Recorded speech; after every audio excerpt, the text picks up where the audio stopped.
Qual foi o momento mais desafiador que você já passou assim até hoje na sua caminhada? Olha, eu vivi grandes momentos desafiadores. Eu digo grandes porque realmente eles tentaram me parar. Eles se levantaram como gigantes, sabe, diante de mim. Mas eu agradeço muito a Deus que esteve comigo e que segurou na minha mão e disse: não, filha, você não vai parar não, você vai continuar porque eu sou contigo. Eu me lembro, um dos momentos foi lá no início, quando não acontecia. Às vezes a gente acha que as coisas têm que acontecer no nosso tempo, do nosso jeito, e não é assim. E eu quero que você que está nos ouvindo, nos assistindo, entenda que tudo que Deus tem para nós é perfeito, o tempo dele é perfeito. Deus, ele nos prepara para coisas lindas e não dá para ele entregar nas nossas mãos vitórias que nós ainda não estamos prontos para receber. Então entenda que se está demorando aparentemente para você, Deus está te preparando. Não fique ansioso, porque vai chegar no tempo certo, vai ser perfeito, do jeito perfeito que Deus tem para você.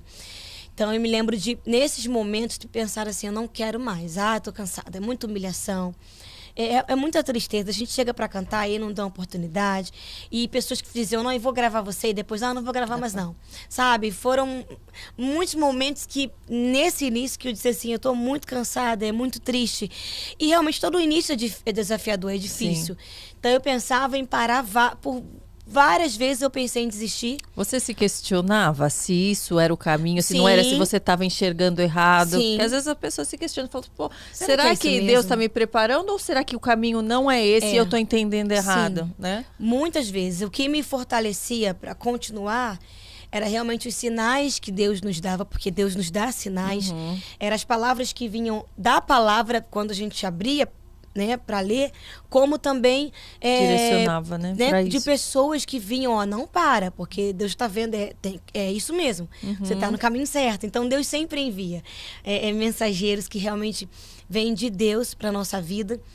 E depois de alguns anos, depois de acho que 5 ou 6 anos de muita humilhação, mas eram muitas dores, nós encontramos, o Senhor abriu a porta da MK Music, que é onde eu estou até hoje, a minha gravadora.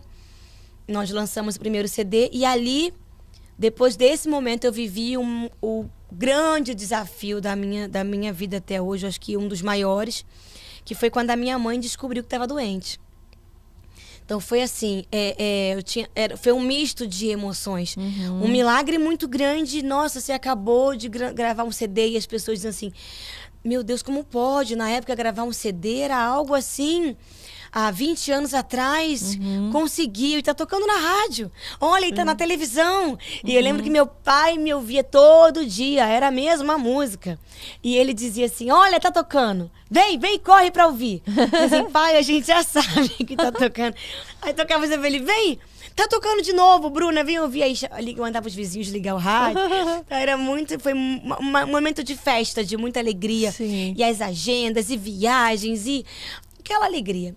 Isso foi em abril. E no mesmo ano, em novembro, a minha mãe descobriu um tumor no cérebro. E eu não tinha ideia do que era isso. Na minha cabeça era uma doença que, tudo bem, vai curar, ficar tudo bem. E ela internou em janeiro. Afinal do ano ela passou em casa e internou, e eu me lembro de todo mundo estar muito tenso e eu não estava entendendo, e que é isso? E ela fez a cirurgia e logo após a cirurgia o Senhor a levou. Ali eu vivi a maior experiência da minha vida. Eu tinha 12 anos, tinha acabado de fazer 12 anos, e com o primeiro CD lançado, e de repente a minha melhor amiga vai embora. Sim. A maior incentivadora do meu ministério, a pessoa que mais sonhou. Meu pai também sonhava, mas eu tinha uma ligação com a minha mãe, era muito grande. E assim, eu digo para as pessoas que era algo assim que chegava a doer, sabe? Aquele amor que doía, porque ela engasgava e eu ficava desesperada, né? Mãe, ela dizia: Bruna, pelo amor de Deus. Então eu não sabia viver a minha vida sem ela. Eu não dormia fora de casa, porque eu tinha que estar com ela o tempo inteiro. Eu cantava olhando para ela, porque se eu errasse a música, ela já fazia um sinal com os olhos e eu... Então ela era a minha referência, ela era o meu porto seguro. Eu ainda não conhecia Deus verdadeiramente. Eu tinha 12 anos, eu conhecia Deus, eu vivi experiência, mas olha aqui, mas a minha mãe eu tô vendo. Sim. Então ela que me ensina a orar, ela que me ensina. Então, quando ela se foi, eu me senti completamente sozinha. Eu me senti assim... Desamparada, acabou minha assim, vida. Acabou minha vida, acabou tudo, acabou o ministério, não quero mais cantar. E o inimigo começou a lançar coisas na minha mente que eu digo assim, eu estava entrando numa depressão e não sabia, porque há 20 anos atrás, isso foi um pouco depois, 19 anos atrás... Não se falava muito, tinha conhecimento da depressão, isso, né? Isso era uma coisa assim, às vezes que as pessoas até pensavam assim, isso é bobeira. Para com bobeira, tá de bobeira, para de bobeira. E eu me lembro que eu tentei, eu morava no 8º andar e eu chegava perto da janela e eu pensava assim, será que se eu me jogar daqui, meu sofrimento vai acabar? Olha só, isso era coisas realmente do inimigo. Sim. Não era algo que vinha de mim, sabe? Era uma sugestão. Porque o inimigo, ele trabalha com sugestões. Ele está ao nosso derredor e ele sopra. Nossa mente, hoje nós, depois de... Você vai amadurecendo espiritualmente, você vai entendendo que você repreende essa voz. Ei, tá repreendido. Tá repreendido, Satanás. Que isso? Esse pensamento não é meu, não, Não né? é meu. Sai daqui. E você vê que são coisas como aconteceu até mesmo com Pedro. Pedro, quando chega para Jesus e diz assim, não, Jesus, não faça isso, por que o senhor vai morrer? Ele tinha acabado de falar uma coisa linda e, de repente, no mesmo momento, ele diz, não, Jesus, por que o senhor vai morrer? E Jesus vira para Pedro e diz, sai para lá, em nome...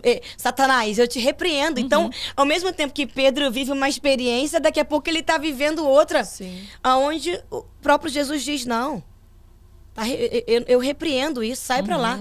Então, são sugestões que você pode ser muito de Deus, você é uma pessoa completamente espiritual, mas o inimigo vai sugestionar e você tem que estar pronto para repreender. Dizer assim, não, eu repreendo esse pensamento, eu repreendo, mas na época eu não tinha essa experiência, assim, né, esse amadurecimento, e eu não tinha essa noção. Então, eu ouvia aquelas sugestões, eu dizia, pois é, se eu me jogar daqui, eu olhava... Pensava assim, se eu cortar os meus pulsos, olha só, de onde que vinha, sabe? Eu vou acabar com o meu sofrimento. Porque realmente foi um momento onde eu chorava muito. Eu olhava para o meu pai. Via o meu pai completamente triste, sabe? E meu pai só chorava. Minha irmã, de 8 anos, e eu dizia assim, como é que vai ser da nossa vida agora? Estamos sozinhos, sabe? Todo mundo sofrendo, todo mundo sem sofrendo, ninguém para levantar. Acabou a nossa história, acabou tudo que Deus tinha pra gente. As agendas por um período canceladas.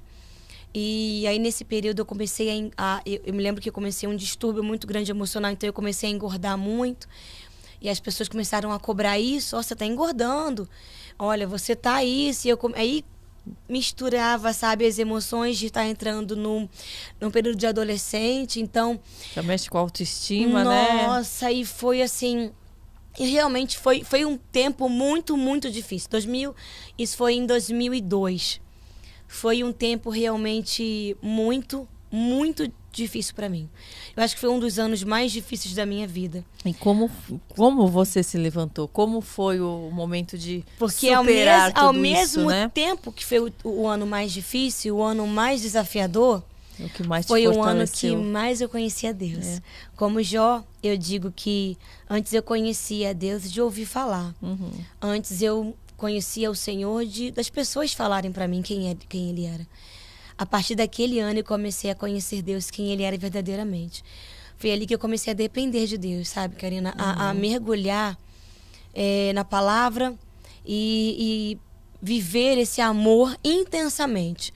Porque eu entrava no meu quarto e eu sempre digo isso, que é importante os jovens e adolescentes que estão nos ouvindo, Deus nunca nos deixa sozinhos. E eu nunca pensei em abandonar Deus, sabe? Eu nunca pensei... eu tinha um temor tão grande que foi gerado no meu coração durante a minha infância, que eu volto a dizer para as mães a importância que tem de você apresentar quem é Deus para os seus filhos. Porque quando chegou na minha adolescência e eu não tinha mais ela ali nesse período, eu tinha um temor tão grande que eu nunca pensei em deixar Deus. Eu não queria... Eu amava Deus, eu tava triste. Eu dizia assim, eu tô muito triste, Deus. Eu não tô entendendo nada. E Deus, ele é um pai e ele entende quando nós falamos pra ele assim, olha, eu tô muito chateada. Eu tô muito brava. Eu não tô entendendo nada que o Senhor tá fazendo. Mas eu quero te dizer que eu te amo. E eu continuo confiando. Tá muito difícil, tá doendo. E era o que eu dizia pra Deus nas minhas palavras de adolescente. Eu dizia assim, olha, eu tô muito triste com o Senhor, Deus. Porque o Senhor levou minha mãe, minha melhor amiga. Por que o Senhor fez isso? Eu tô sozinha, Deus. Eu dizia pra ele. Mas eu não vou deixar de amar. Não, eu não vou deixar de amar o Senhor. E ali Deus começou a falar comigo. Eu não te deixei sozinho. Eu sou o teu melhor amigo. Eu tô aqui contigo. E eu comecei realmente a ouvir a voz do Espírito Santo dentro de mim.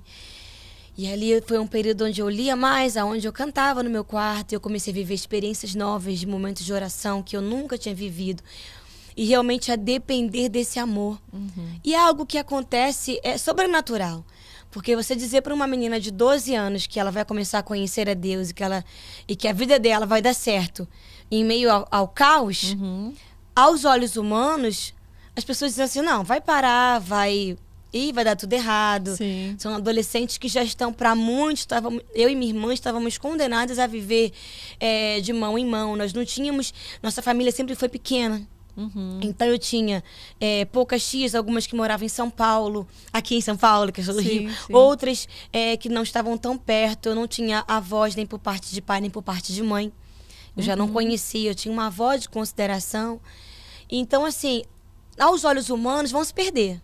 Acabou, essa família acabou, porque o porto seguro deles foi embora. Sim. Vocês continuavam indo na igreja ou era algo que você buscava mais? Continuamos indo a gente mudou a nossa igreja na época, porque a igreja que a gente frequentava e que nós éramos, que nós amávamos, lembrava muito ela. Sim. Então, nós conversamos com os pastores e nós mudamos a igreja, porque para, sabe, mudar o nosso...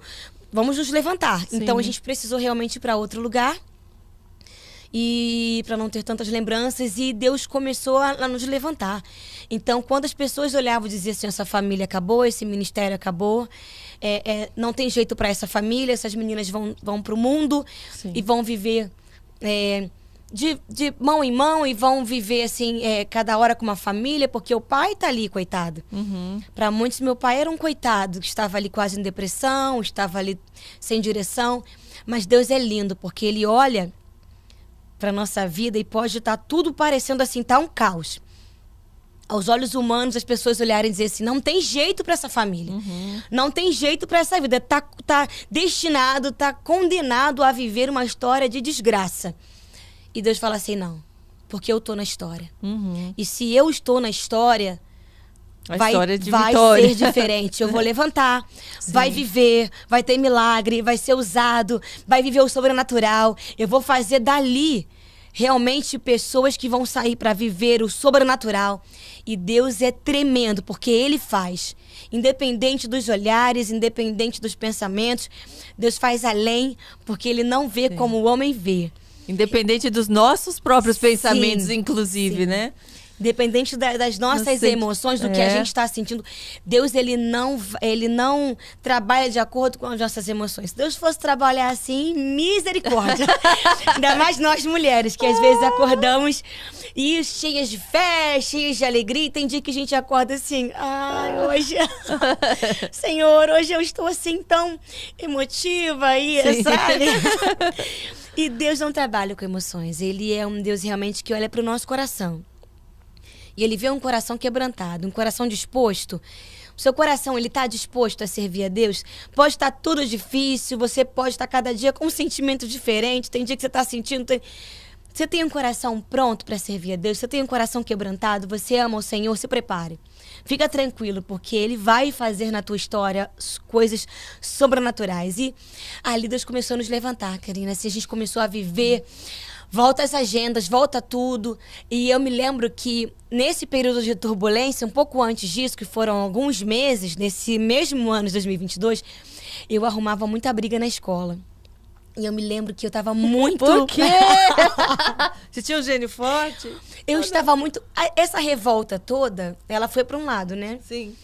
E o lado dela foi assim, da revolta. Foi uma baixinha de 1,50 m. É tipo, não vou ficar de coitadinha, não. Vocês vão ver. Exatamente. Vocês vão ver que eu não sou essa coitada. Isso aí, exatamente. Né? Eu vou provar que eu sei me defender. Então a pessoa me olhava muito. Tá olhando o quê? Exatamente. Você tá olhando, tô com uma melancia na cabeça, era uma resposta e a pessoa já me olhava, tipo assim, meu Deus. E eu lembro que eu tinha um professor, um diretor de uma escola que era em Colégio Batista, e ele me chamou, Bruna, minha filha, você já tem CD lançado, você é uma menina de Deus, você não pode ficar arrumando confusão. Eu falava assim, mas é... E era mais forte do que eu. E eu me lembro que nessa época também eu fiz um período de uma terapia com uma psicóloga cristã, doutora Elaine Cruz, que marcou a minha história. É uma mulher de Deus. E eu lembro que por causa dela, naquele período, eu pensei assim, um dia eu vou ser psicóloga. E eu ainda tenho esse sonho no meu coração de um dia fazer psicologia. E é algo que eu vou retomar. Eu pensei, aí engravidei da Bela, e aí vou retomar. Porque eu acho lindo, sabe? Você unir, né, duas coisas maravilhosas, que é você entender e usar através das ferramentas também de Deus e humanas, enfim. E realmente foi um tempo... E ali eu comecei a me levantar. E eu me lembro de viver experiências dentro do meu quarto muito lindas. De ver coisas acontecendo realmente. De estar orando e, de repente, ver um copo se tremendo, de ver a mesa tremendo, dizer assim, o que está acontecendo? Eu comecei a viver coisas. Deus começou me deixar viver, me permitiu, sabe? Que eu visse, que eu tivesse sonhos. Eu comecei a ter sonhos. E é lindo quando você começa a ouvir Deus nos seus sonhos e entender o que Ele tem. Eu comecei a receber direcionamento e... fui crescendo espiritualmente, foi o que me fortaleceu. E eu me levantei realmente uma nova mulher. Em 2003, eu lancei um CD chamado Siga em Frente.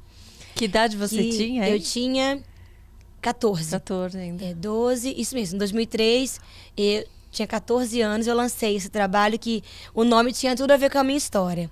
Siga em frente. Quando as pessoas achavam que tinha acabado, Deus falou assim, não, peraí que eu vou levantar essa família para viver e continuar seguindo, porque a minha mãe foi levada, mas nós estávamos aqui. Sim. Então, o nosso propósito nessa terra precisava continuar. Nós tínhamos algo de Deus para viver. Se eu tivesse parado, eu não viveria nada do que eu estou vivendo hoje.